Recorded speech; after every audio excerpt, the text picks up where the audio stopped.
Hello everyone. In this tutorial, we will see how to use movement property in Wonderware InTouch. For understanding movement property, I am taking an object.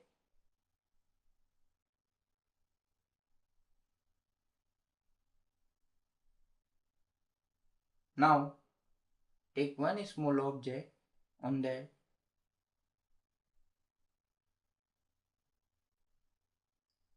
Now, our objective is that we have to move this box from initial point of that large object to the end point of that large object. Before understanding horizontal movement property here as you can see it is horizontal movement. So we have to use horizontal movement property here. Before going to this horizontal movement property, now as you can see when you select that box here, it will show you X location and Y location.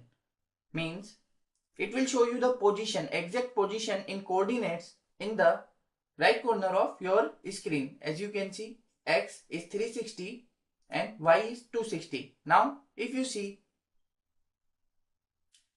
X position is 920 and Y position is 260. As you can see, 920 and 260.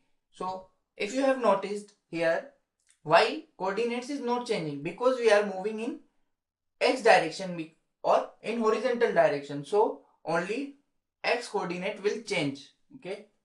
Now, here you have to notice two things. In which direction you want to move and how much distance you have to move. How much distance you can calculate by taking difference of starting position and end position. As you can see, starting position is 360 and end position is 920. Then difference will be 560. So now we know, and in which direction we are moving? We are moving in right direction. So double click on that. Go to location. Now here you have to provide the tag name by which you want to control the movement of that box. So here I am giving a tag name as SL. Okay. So we have to take horizontal position. So go to horizontal, give your tag name. Then as you can see here, value. In value section, you have to provide the input value from tag. Means you have to provide tag value on the left end. Means when you are starting at left end, what will be the tag value? Okay.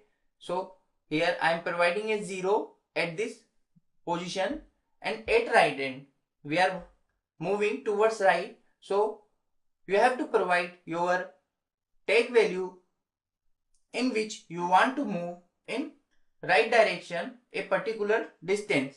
So here I am providing as 100. Then horizontal movement, I am not going to move in left direction. I am moving in right direction. As we calculated how much distance we are moving, 560. Give 560 here. Then we hadn't defined that tag. It will ask to define as memory real. Now we required one slider for changing the value of tag. Take one slider from wizards. Now go to runtime. So before going runtime, you have to give tag value to your slider. Now you can go in runtime. As you can see, my object is moving in right direction. Okay. Now suppose I am taking one more object. Paste this here. Okay.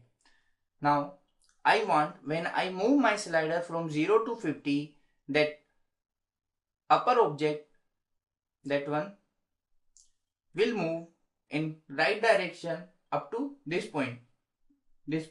Okay.